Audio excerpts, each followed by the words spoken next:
Good evening and welcome to Chicago Tonight. I'm Brandis Friedman. Paris Schutz has the evening off. On the show tonight, inflation could turn out to be higher and more persistent than we expect. Federal Reserve Chair Jerome Powell signals inflation could become a problem for the economy. I think it's the neighborhood atmosphere of Lisle.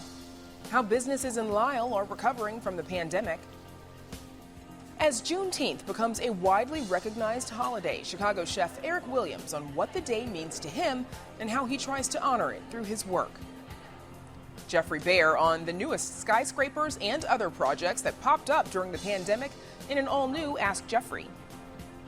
A preview of presidential portraits Barack and Michelle Obama. Visit Chicago, straight from the Smithsonian's National Portrait Gallery.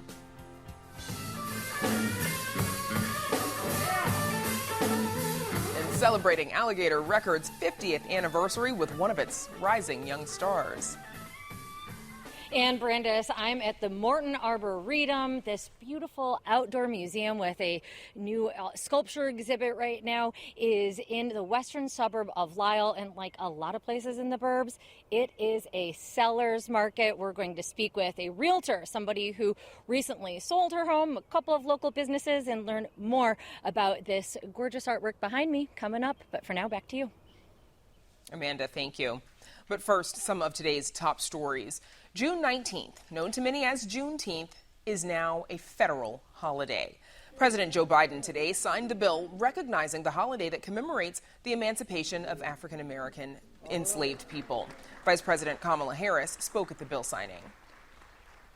We must learn from our history, and we must teach our children our history, because it is part of our history as a nation. It is part of American history. And we'll have more about the legacy of the holiday later in the program. One way Chicago will be celebrating the holiday is lighting up the skyline. Starting tonight, Chicago's downtown will be lit up with red lights to honor Juneteenth. The lights will stay up through Saturday. The Chicago Bears could become the new owners of Arlington International Racecourse. Bears president and CEO Ted Phillips confirmed today that the team submitted a bid for the 326-acre property, saying, quote, "It's our obligation to explore every possible option to ensure we're doing what's best for our organization and its future. If selected, this step allows us to further evaluate the property and its potential." But Chicago Mayor Lori Lightfoot isn't sold on the idea, saying, quote, "This is clearly a negotiating tactic that the Bears have used before. As a season ticket holder and longtime Bears fan, I am committed to keeping the Chicago name in our football team." Arlington Park's parent company, Churchill Downs, put the property up for sale back in February. The deadline for developers to submit proposals for the nearly 100-year-old racecourse was Tuesday. No set date on when Churchill will announce its decision. The Bears, meanwhile, are locked into a lease at Soldier Field until 2033. Nurses, social workers, and other employees who work for Cook County Health are planning a one-day strike. The workers are protesting what they say is a staffing shortage. The strike is set to be held on June 24th if there's no movement at the negotiating table by then. Contract negotiations between Cook County Health and the nurses began in October, but the National Nurses Organizing Committee, which represents registered nurses, says the county has engaged in bad faith bargaining. Okay, so we're headed to the suburbs now, and so are many of you, if housing sales are a good indicator. For this week's Chicago Tonight in Your Neighborhood series, our Amanda Vinicky and producer Marissa Nelson spent the day in West Suburban Lisle. Amanda joins us now from the Morton Arboretum. Amanda. Yeah, Branda's houses are hot in the western suburbs, including in Lisle, which is near a metro stop, also 355 and I-88. Now, Lisle Mayor Chris Pisak, he grew up here. He just won re-election to another 4-year term, and he's staying put. Lisle is the best of everything. It's small enough that you know everybody around town. It's big enough that you can find whatever you need within the vicinity. It's close enough that you can work with throughout the Chicagoland area. Now, realtor and broker Debbie Polowitz is witnessing that stampede to the suburbs firsthand. She says city dwellers who spent the pandemic working remotely and who plan to continue to do so realize that they can live anywhere. And so why not have some place where they can spread out, have more space, a yard even. And plus, record low interest rates. Well, Polowitz says that things got busy in April of last year and haven't really slowed down. So we immediately had this frenzied market. People were falling all over themselves to get houses. That's when you would see all the crazy offers and contingencies that were being waived and people selling their souls to get some homes. She says that some homes are getting 10 offers, and of course only one buyer can actually get the house. So that means that you've got another 9 people still looking. Rose Galloway, she's on the opposite end. Her family had been planning to sell their house and move out of state next year after their daughter finished high school. Instead, with home prices so high, they didn't want to risk the market, and so they sold this spring. They just closed last week.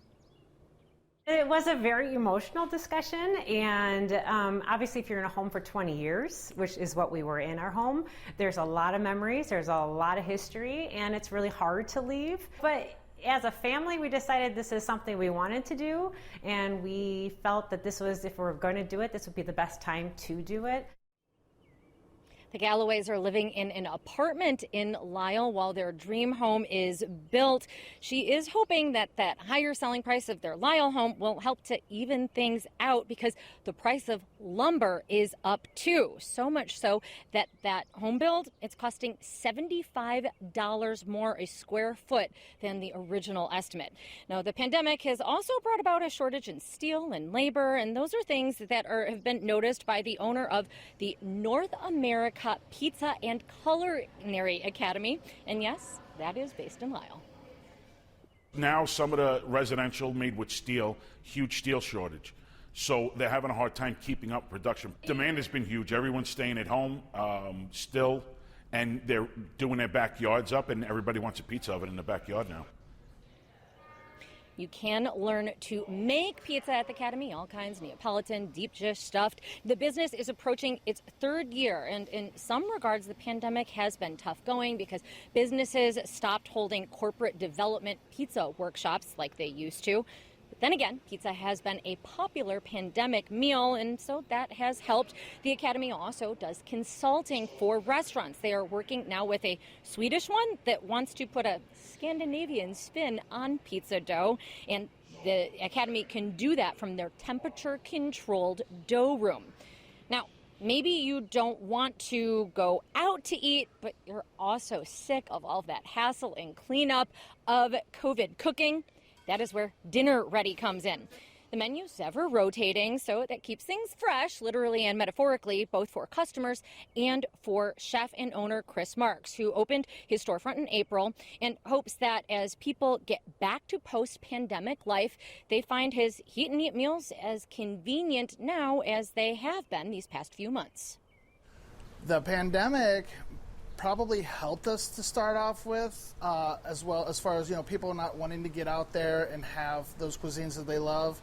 They could bring it home, and they could still get all the flavor profiles that they're looking for. They could get all the flavors that they're looking for, the seasonings they're looking for, and they don't have to actually go to a dining room and tip the waiter, pay for parking, whatever the case might be, and they can have that cuisine in their own home. Also relatively new to Lisle, a new Park District playground, but this is intentionally built to be inclusive of people of all ages and abilities.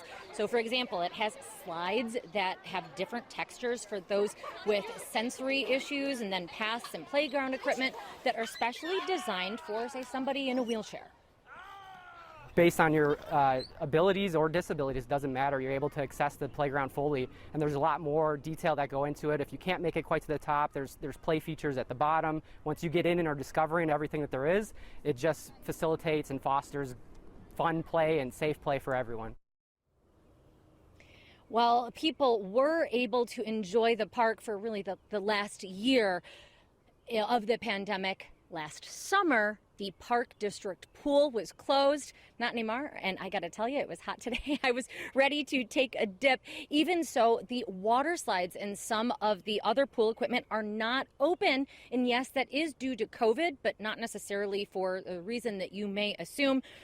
Rather, it is because Park District programs had to be canceled, again, all last summer and throughout the pandemic, even though they are back on now. And so the superintendent says that revenues are really down, so keeping some of that equipment shut off, well, that is a money-saving venture. Though, all in all, Lyle has fared pretty well throughout COVID. The mayor says that the latest report of sales tax receipts was from March, and that was Lyle's third highest grossing month. December, the 5th highest ever in Lyle. And he says that was helped in part by special programs like expanded outdoor dining. And then there is an exception to that. However, Lyle does have several hotels, and those have been struggling. Now, speaking of comebacks, however, because the mayor is hoping that the hotels make one, Lyle is going to be hosting its traditional 4th of July parade coming up. It was canceled last year, at least mostly. The mayor says that Lyle didn't want to not commemorate any holiday, and so throughout the pandemic, they held convoys. So instead of people going to a parade, well, it came to the people.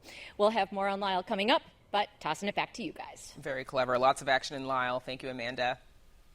And now to Phil Ponce and the impact of inflation on the economy. Phil. Brandis, the U.S. Federal Reserve has revised its forecast for inflation, predicting that core inflation, which does not include the cost of food or gas, could rise to 3.4% by year's end. Fed Chair Jerome Powell says while the economy is growing strongly, it is still down 7 million jobs as a result of the pandemic. He also expressed his concern that inflation could become an issue going forward. Here's a little of what he had to say. The process of reopening the economy is unprecedented, as was the shutdown at the onset of the pandemic. As the reopening continues, shifts in demand can be large and rapid, and bottlenecks, hiring difficulties, and other constraints could continue to limit how quickly supply can adjust, raising the possibility that inflation could turn out to be higher and more persistent than we expect.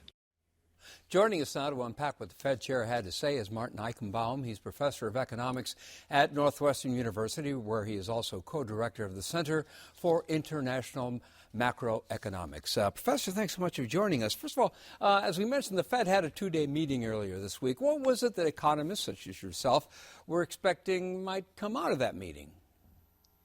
Well, thanks. It's a pleasure to be on the show.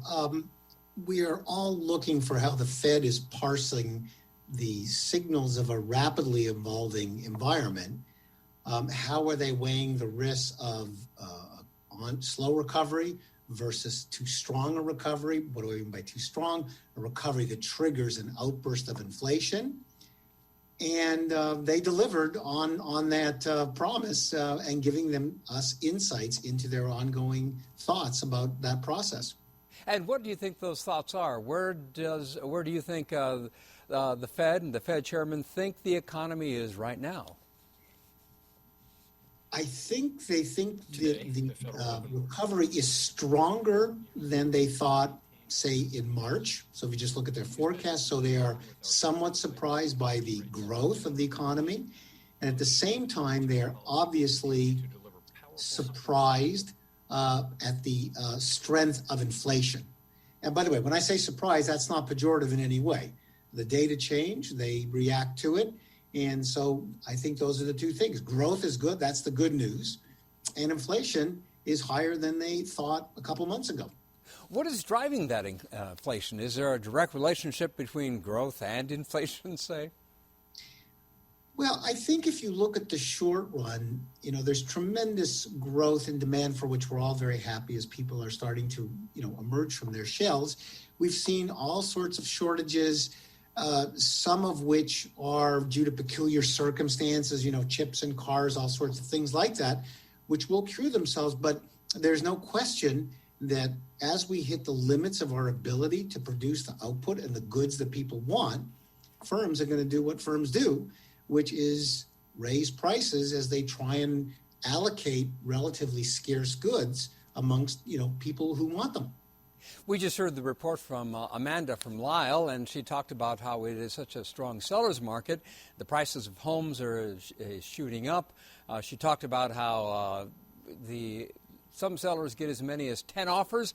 Is that part of the inflation equation, what's happening in the housing market? You know, I'm not so sure about that. I do think what's true is that interest rates are very low still. So mortgage rates are pretty low. People have built up an awful lot of wealth. Not everyone. I mean, I understand there's winners and losers. But if you actually look at savings of consumers, the stock market wealth, there's a lot of people who, thank God, right, their wealth is really up. They would like to move up to nicer homes. I think the COVID has caused a lot of people to reassess where they want to live, how they want to live. And you take all those forces, basic economics, people reevaluating life, they want homes, and they're bidding on them. Getting back to the Fed, how much of this approach is improvisation on the part of the Fed? Are they kind of making things up as they go along? Sure, but let me be clear what I mean by that. It is a great virtue of Jerome Powell that he's not dogmatic, right? I mean, people talk about FDR, and, as if in the end he was the same FDR as he was in the beginning. Now, I'm not saying Jerome Powell is FDR, but it is a virtue that when decision makers are responsive to policy and a little bit humble in what they know or don't know. So the Fed has a basic paradigm through which they view the world, but there's a lot within that paradigm that they go, sure, people are richer, they're going to spend more. How much more? If output grows quickly, inflation's going to pick up, but how much? So I think, in the sense that they're looking at data and responding to it, you could characterize that as making it up as you go along, but that could be a good or a bad. My own view is that's a good. We have lived in a low interest rate, low inflation economy for so long that it's possible that some people have forgotten what the real danger of inflation is. Give us a Inflation 101, why it's a bad thing, why it can be a bad thing. Well, let me give you an example. First of all, I believe, and I think most economists believe, inflation is a viciously regressive tax. What do I mean by that? Imagine that you're a worker on a fixed salary, as many workers are, and inflation goes up. That's the same as if I cut your wage, right? If everything costs 2% more, it's as if I cut your wage by 2%. If inflation goes up by 10%, it's if you got a 10% pay cut. And inflation is the gift that keeps on giving. So when it's 2, 3, 4, 5% a year, that over a couple of years, you've taken a huge cut to your salary. That just means you have less resources to buy food for your family, pay the rent, pay for a mortgage. Another example is mortgages. I'm probably about your age, and when I got my first house at Pittsburgh when I was teaching at Carnegie Mellon, mortgage rates were 18%. Oh yeah, so, that was our first mortgage too. Absolutely, it was terrifying. That's absolutely terrifying. And if you're a young person starting off, that is an incredible burden to bear. So, will mortgage rates go up if inflation goes up? Of course. If I'm going to lend you money and inflation's going up, before I agree to lend you that money, I want compensation. So for all the young people out there, if you're going to buy a house in the future, you want to hope that inflation is low so that mortgage rates are low. Martin Eichenbaum, some real-world consequences of the dangers that the Fed is addressing. Thank you so much for your insights. We appreciate it. Thank you. My pleasure. My pleasure. And before I toss it back to you, Brandis, some personal news that some of you may already know. In recent years, I've been hosting segments 2 nights a week on Tuesdays and Thursdays. But at the end of this month, I will be making my last regular appearance on Chicago Tonight. This after 27 years or so of being either a reporter, the host of the program, or anchoring segments. But I won't be retiring completely. Instead, I will be back occasionally when the show needs an extra hand or to fill in on Saturday's Chicago Tonight Latino Voices. Working here has been the honor of my lifetime, and I'm glad it's not quite over yet. Now, Brandis, back to you. And Phil, congratulations on, turning the page into this next chapter. You have been a mentor and a newsroom leader over the years and meant a lot to many of us, obviously. And there's so much to be said about, the influence that you've had in shaping the show into what it is today in those 27 years. So to say that you will be missed, it's an understatement, obviously.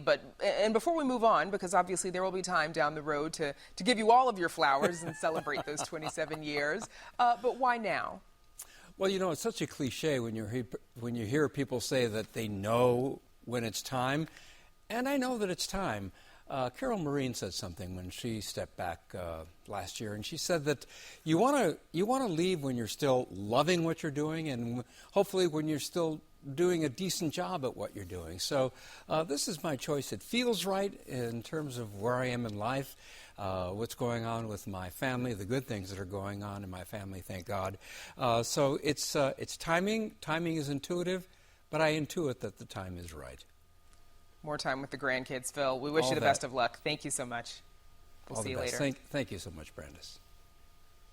And there's much more ahead on the program, including Virtue Restaurant's Chef Eric Williams on what the Juneteenth holiday means to him.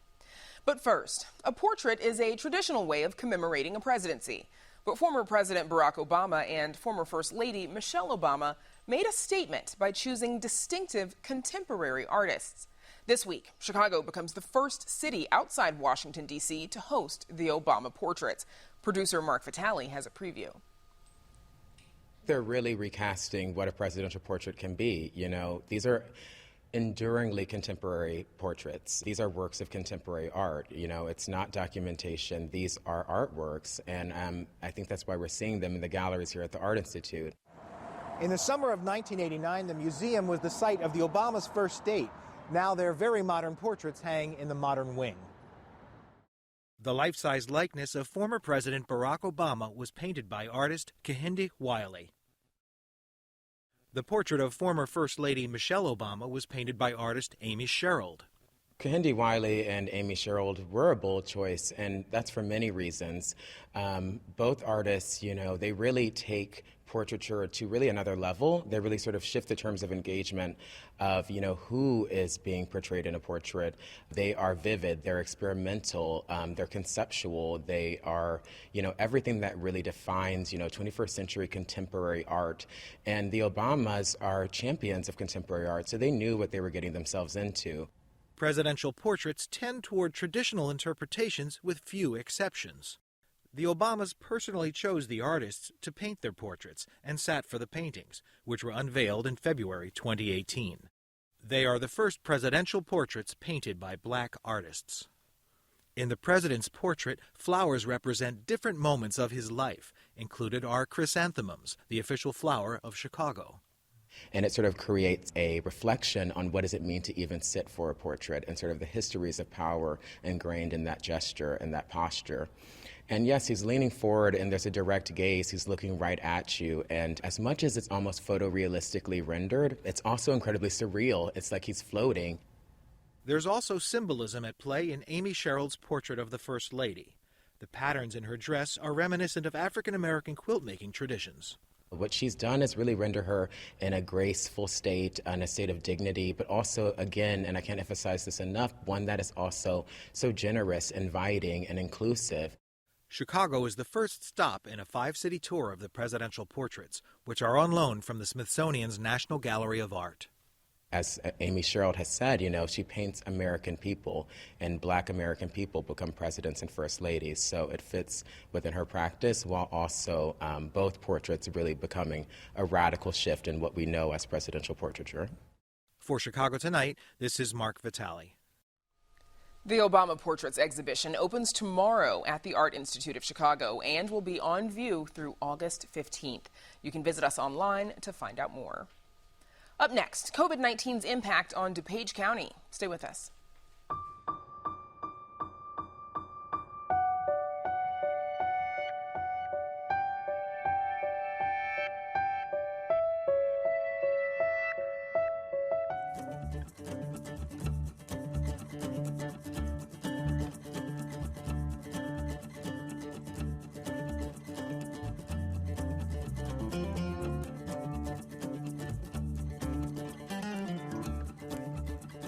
And now we check back in with Amanda Vinicky. She spent the day reporting in Lisle as part of our In Your Neighborhood series, and she joins us again from the Morton Arboretum. Amanda. Yes, Brandis, I am here with Sam Tornatore. He is a member of the DuPage County Board and president of the DuPage County Board of Health. Thank you so much for joining us. Could you just begin by telling us, how has DuPage County fared during COVID? Well, we are the #1 county in the state in terms of COVID vaccinations, and we have been known to be the healthiest county in the state, so we're very proud of that. Our vaccine rollout has been very successful. We've vaccinated over 1 million people, about half of which are DuPage County residents, and the other half are from other counties, who either work here and live somewhere else, or came out here because we had that available. So, to what do you attribute that success, that high rate of vaccination? A remarkable staff at the DuPage County Health Department. They have been amazing in terms of working 24/7, putting a system together, not only to reach out to people, but then ultimately facilitate the vaccines. How did eligibility for getting a vaccine, particularly maybe early on, play a role? It was very difficult because people all wanted the vaccine, and originally it was 65 and older, or people with underlying conditions, or healthcare professionals. And how do you determine who an essential worker was? We would have people who would suggest that they're as essential as the next person. And where you lived was important also. If you were from an economically disadvantaged area that might have more COVID than others, were those people given preferential treatment, or should they have been because they had it? So it was a daily push and pull with not only the health department, but our residents as well. Now that vaccinations have opened up to, of course, all adults as well as to some youth, there are still, however, 1 million people vaccinated, awesome, but a whole lot of those who are not yet. What is the DuPage County Board of Health doing to try and convince people to get that shot in the arm? What sort of efforts are you up to? Well, even with our success, there's approximately 200,000 eligible people in the county who have not yet been vaccinated. We're working on our Shot DuPage movement forward to try to get as many people not only vaccinated, but to understand what it means. We have approximately 150 places where you can get a vaccination within the county, be it a grocery store or a pharmacy or a healthcare place. The DuPage County Fairgrounds is open free. It's a walk-in, essentially. You don't have to make an appointment any longer. If you're immobile and you can't leave your home, we have worked with community services as well as fire departments to go to individual people's homes. You can have a vaccination festival at your village if you want to. Any more than 10 or more people, we'll send somebody out to your village hall or to your place of employment and get your people vaccinated. So we're reaching out to as many people as possible. Any thoughts on Governor J.B. Pritzker today unveiled plans for a vaccination lottery? People, can get a prize if you get the shot. Thoughts on that? I would have thought that incentivizing people to get vaccines was something that probably wasn't in anybody's mind when people were driving to Champaign and Indiana to get a vaccine just a few months ago. But quite frankly, if it helps people get vaccinated and eradicates the virus, I'm all for it. And then finally, what are your thoughts? Is the pandemic done? I mean, as of June 11th, Illinois is open. Have any insight as to how that has gone, or thoughts for the summer? Are we through this? I don't know that it's gone. I think we're seeing the light at the end of the tunnel, and it's no longer the freight train. So what we're hoping now is that people will continue to get vaccinated, still be somewhat cognizant of being socially distanced when necessary, and use good sense, especially with so many people still unvaccinated. So we're getting there, but we haven't quite gotten there yet. We really appreciate you sharing your insight with us. Once again, that was Sam Tornatore. He is president of the DuPage County Board of Health. Back to you, Brandis. Amanda, thanks. We'll see you again in a little bit. And also to come on Chicago Tonight, award-winning chef Eric Williams on the significance of Juneteenth and honoring Black contributions to American cuisine. Jeffrey Baer on the latest additions to Chicago's ever-growing skyline in an all-new Ask Jeffrey. And as historic Chicago record label Alligator Records celebrates 50 years, we revisit our conversation with a young blues prodigy. But first, some more of today's top stories. Mayor Lori Lightfoot declares racism a public health crisis, vowing to redouble the city's efforts to erase disparities exacerbated by the pandemic. The mayor and public health officials point to the life expectancy gap between Chicagoans. Black residents die more than 9 years sooner than other residents, according to a recent report from Chicago's Public Health Department. Officials say they've selected 6 organizations to lead efforts vaccinating residents against COVID-19 and to address long-term health issues like access to routine medical care and social services. There's much more of this story on our website. If you are vaccinated against COVID-19, you could win $1 million.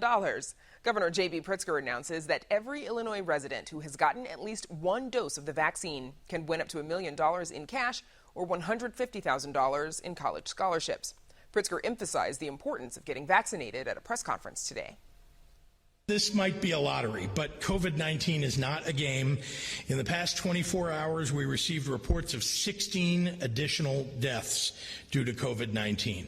In 2020, in the year 2020, more Illinoisans died from COVID-19 than from strokes and accidents combined. With a vaccine widely available and free, it doesn't have to be that way. And residents who have received the dose will automatically be entered into the lotteries through the Illinois Department of Public Health. And Chicagoans can now get vaccinated while they're on the go. The Chicago Department of Public Health is teaming up with the Chicago Transit Authority to provide COVID vaccines at select CTA stations every Monday and Friday. Pfizer and Johnson & Johnson vaccines will be offered at CTA buses outside of the train stations. All COVID-19 vaccines are offered at no cost and no insurance or ID is required. To find CTA vaccine locations, you can visit chicago.gov/vaxcalendar. Saturday is Juneteenth, the day celebrating the emancipation of enslaved African Americans. This afternoon, the federal government joined Chicago and Illinois in recognizing it as a holiday. National holidays are something important. These are days when we as a nation have decided to stop and take stock, and often to acknowledge our history. With the holiday gaining wider recognition, what significance does it hold for Black Americans, and how do they try to honor its legacy through their work? Joining us now to talk about this is Eric Williams, executive chef and owner of the restaurant Virtue in Hyde Park, who's been recognized by the Michelin Guide and the James Beard Awards, among many others. He's also a 2020 recipient of the Mayor's Medal of Honor. Chef, welcome to Chicago tonight. So, as we mentioned, Juneteenth, it's getting wider recognition in recent years, this past year especially. What significance does this holiday hold for you? Well, first, thanks so much for having me on. I think it holds a lot of significance, and it's very personal for me. We're in 2021, and we are still fighting the battle of having access to capital in African-American communities and in communities of color abroad. Why that means so much to me is because once the news hit Texas, then the slaves had nowhere to go. And so we are making forward strides in terms of creating our own narratives, sharing those narratives, which gives me a lot of hope in our ability to communicate both in our communities and abroad.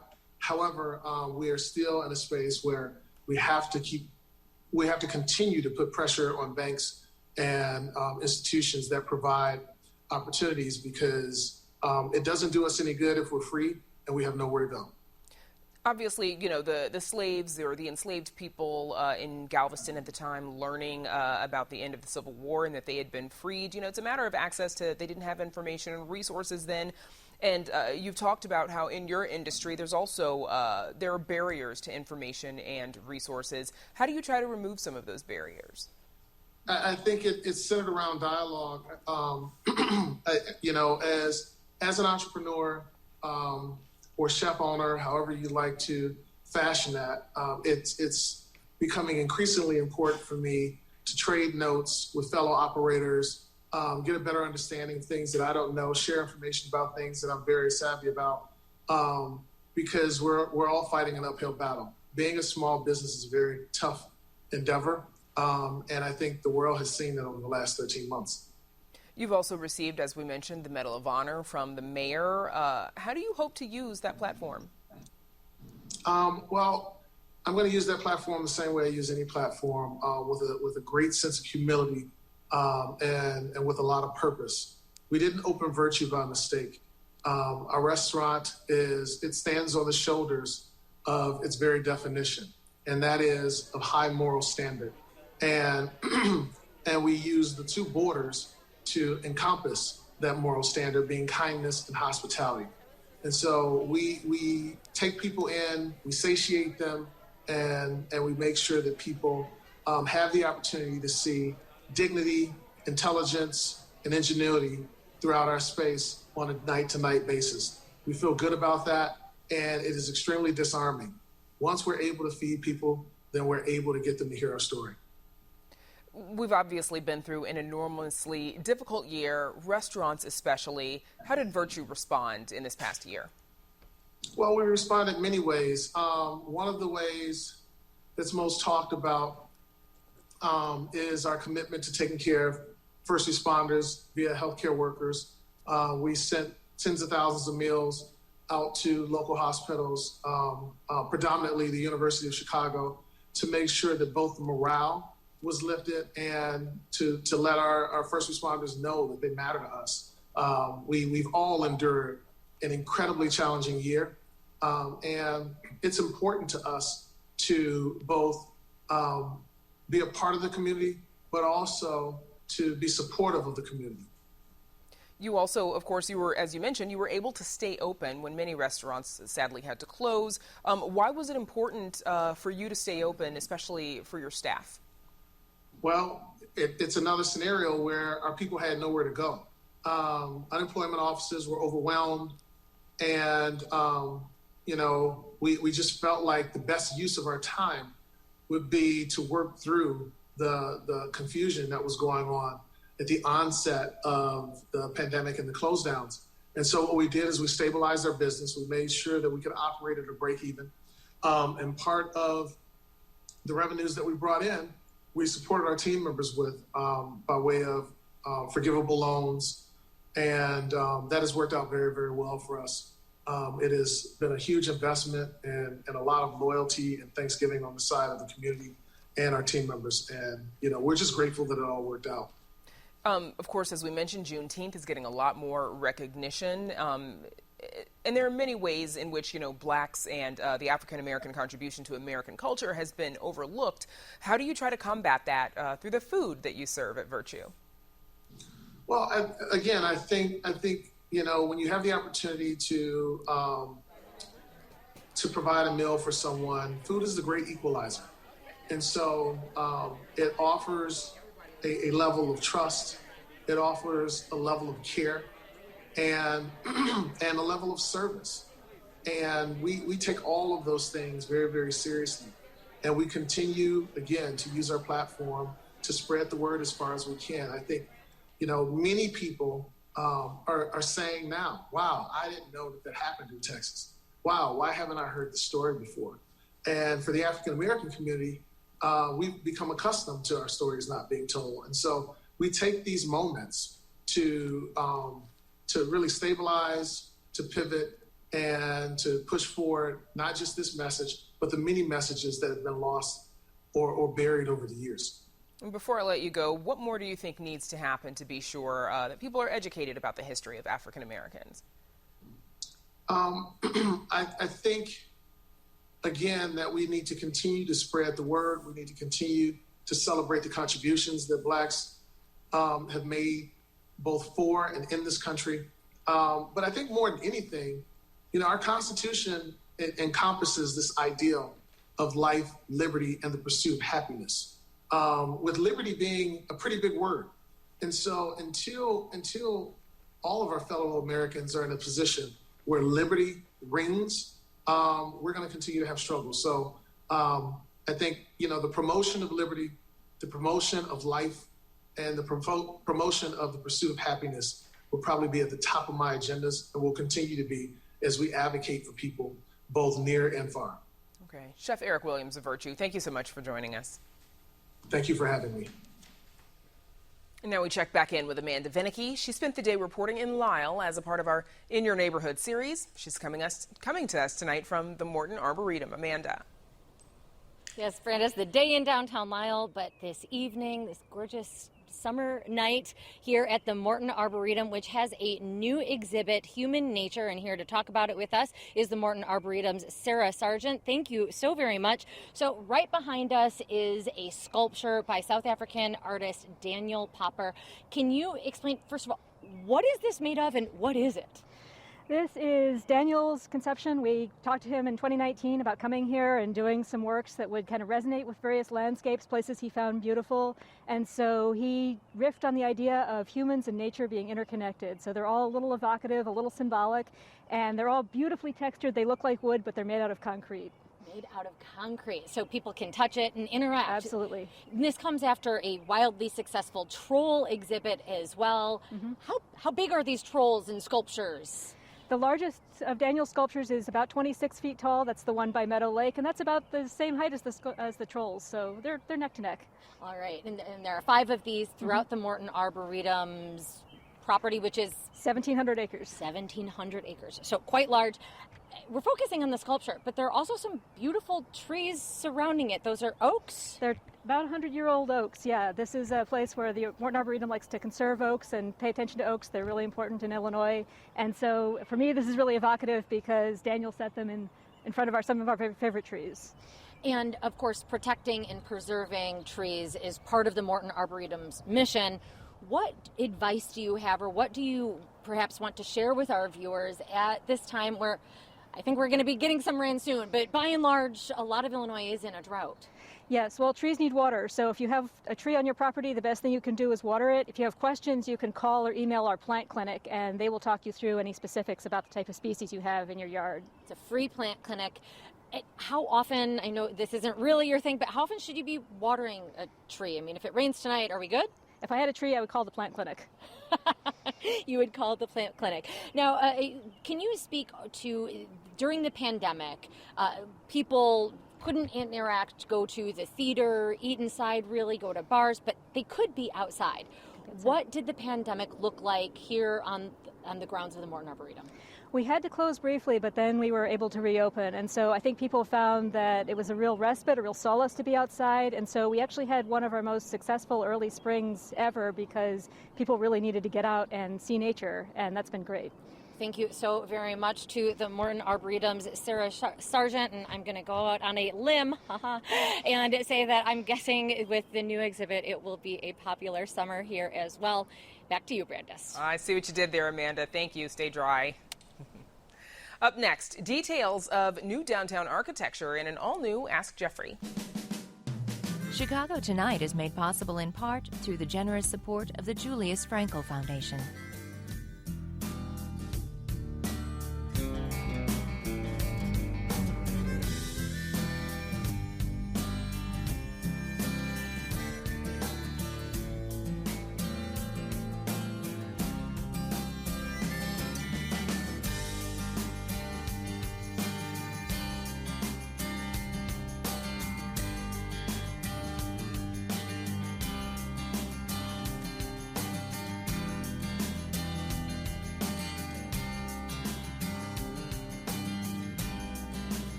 You may have been stuck at home for the past 15 months, but the city's ever-growing skyline didn't skip a beat.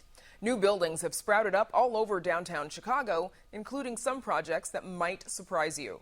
Jeffrey Baer joins us now for a tour of what we might have missed in tonight's Ask Jeffrey. Jeffrey, good to see you again. I don't know when the last time you went to the Loop was, but I don't know how many of these buildings were a surprise for you as well. Totally a surprise in some cases, absolutely. So this question comes from Evanston. It says, I just started going into the Loop again and was amazed at all the new buildings. Can you do an overview of some recent projects that were finished during the pandemic? Well, I certainly can. And, you know, it feels a little bit like many of us during the pandemic were sort of in suspended animation. So these buildings seem to have gone up in a blink of an eye. Let's start out with one that's very hard to miss. It's the St. Regis Chicago, formerly known as Vista Tower, by acclaimed Chicago architect Jeannie Gang. You probably know Jeannie Gang for the St. Regis's neighbor tower called Aqua, with its undulating balconies. The soaring St. Regis, with its zigzag profile inspired by a natural crystalline form called a frustrum, is the third tallest building in Chicago, and it's also the world's tallest building designed by a woman. One curious detail you'll notice is the 83rd floor. It's completely empty and open to the elements. That's because it's known as a blow-through floor, and it was added to the building's design to reduce sway in the structure after wind tunnel tests on a model of the building. So another huge development is down the river at Wolf Point. What's the latest on that project? Right. So Wolf Point is the confluence of the three branches of the Chicago River, north, south, and in the main branch. Today, it's just west of the Merchandise Mart. Over the past decade, it's been totally transformed from a surface parking lot by three sleek towers, two of which are new since the pandemic. The 60-story Wolf Point East was completed last year, and it's home to almost 700 residential units and a soaring office building at the center of the complex, which is set to be completed in early 2023, is known as Salesforce Tower, after the tech company that will be the main tenant. Both of these new towers are designed by Clark Pelly of New Haven, which also did the site plan. Another super tall project, you can see it from the expressway. It's nearing completion. It's called One Chicago, and it's right across the street from Holy Name Cathedral on the near north side, so way on the other side from the expressway, but it's so tall. The residential complex includes two towers, 49 and 76 stories respectively, designed in partnership by Getch Partners and Hartshorne and Plunkard Architects. And they're connected at the base by retail and office space, with tenants expected to move in later this year. Getch Partners also designed a high-profile new tower on the Chicago River's South Branch. 110 North Wacker is partly supported by gigantic metal trees or tridents to open up the base for a river walk. Getch has done dramatic things like this at the bases of several of his recent buildings. For example, right across the river at 150 North Riverside, which opened a few years ago, that building sort of seems to come to a point at the bottom. And then there's also another building from a few years ago, 111 South Wacker by Getch, where the ceiling of the lobby is the underside of the spiral ramp to the parking garage. Always impressed with architecture in Chicago. But of course, not every new addition downtown is actually a new building. Oh, right. Yes. There's one that you won't see from Lakeshore Drive, the extensively renovated base of the Sears, Willis Tower. Over the past few years, the building's lobby and ground levels have undergone a complete overhaul by architecture firm Gensler, featuring a soaring atrium and new entranceways, plus shops, restaurants, and an outdoor green space. It's all designed to connect the building more with the street instead of it being a fortress as it once was. And as part of that whole project, there's a really eye-catching new piece of public art along Jackson Street by Icelandic and Danish artist Olafur Eliasson. It's inspired by waves on Lake Michigan. And then the $800 million transformation of the old post office, the old Chicago post office, into 2.5 million square feet of office space is finished. And it includes a 3.5-acre rooftop park, complete with a running track.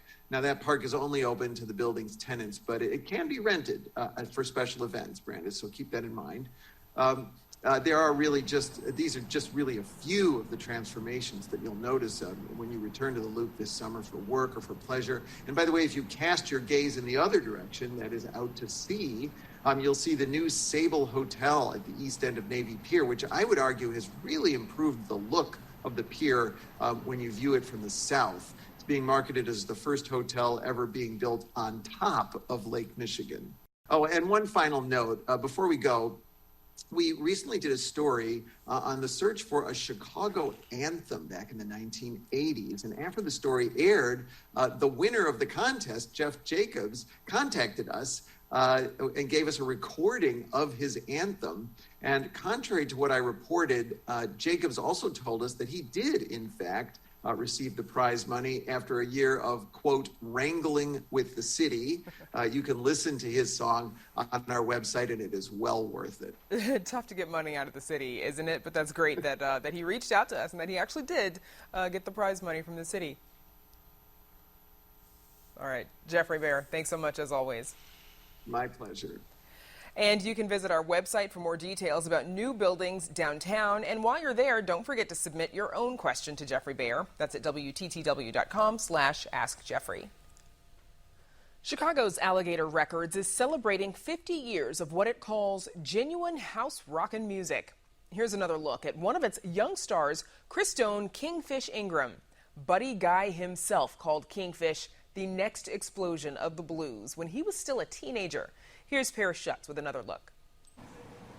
The guitar prodigy and his band arrived for an afternoon sound check. At Shuba's Tavern, the star of the show isn't old enough to have a drink, but this 20-year-old can uncork the blues.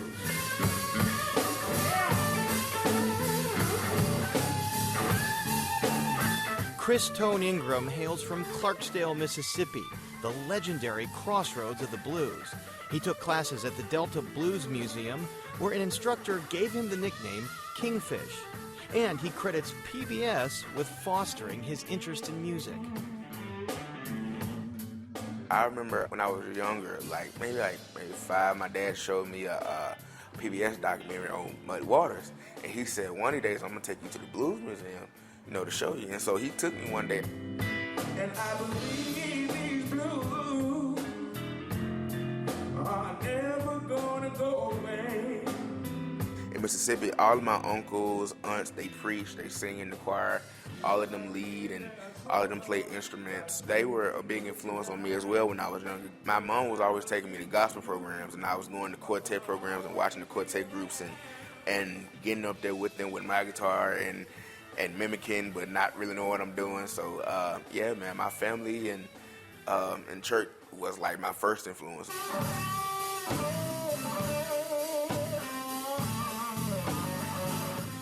When he's not on the road, Kingfish works with United by Music North America and performs with people who have developmental challenges. Growing up in Mississippi, he loved all kinds of music, but he fell for the blues while his peers were into hip-hop. Some thought it was funny. Well, they really thought it was funny. They was like, man, you young, but you listen to that old sad stuff. I'm like, man, I ain't really like that, man. I'm listening more for a culture thing. This is history. This birthed what you guys listen to today, because rap is nothing but the blues grandchild. Outside of this town. Now he's released his long-awaited debut album, Kingfish, on Chicago's independent blues label, Alligator Records. Christone has been the buzz of the blues world for the last 3 or 4 years. To play blues and sing blues with this level of authority and to come out of the blues heartland of Mississippi made him immediately a bit of a sensation.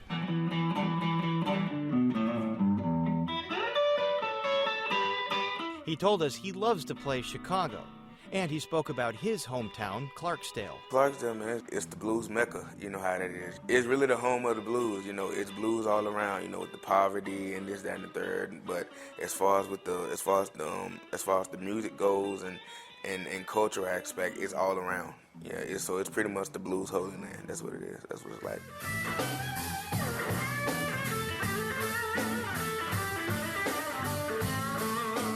When he was younger, he played a lot of notes, like a lot of younger players do.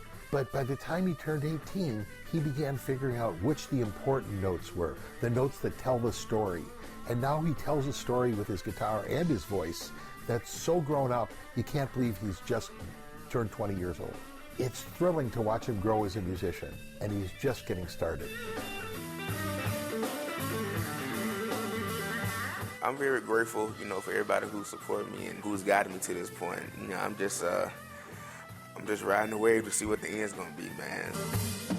I can't tell the future, but I can sure play my song. Who knows what might happen in the future, man? So I'm just riding the wave, man. Yeah.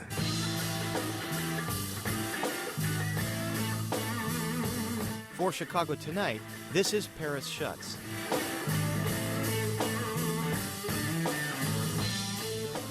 The city of Chicago is declaring tomorrow Alligator Records Day in honor of its 50th anniversary. And Christone Kingfish Ingram is due to release his second record on Alligator next month. And by the way, he has turned 21 since that story first aired. So cheers to him.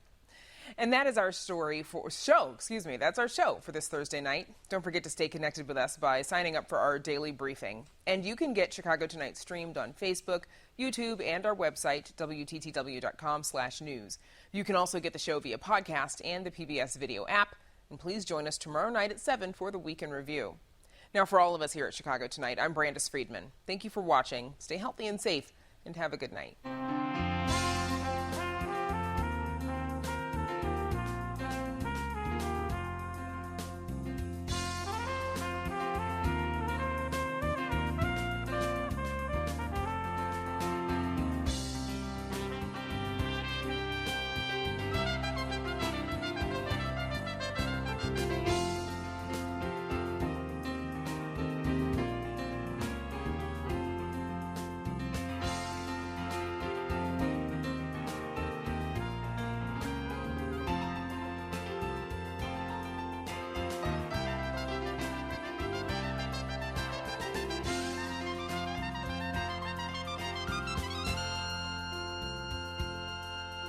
Closed captioning is made possible by Robert A. Clifford and Clifford Law Offices, a personal injury law firm serving Chicago for 37 years.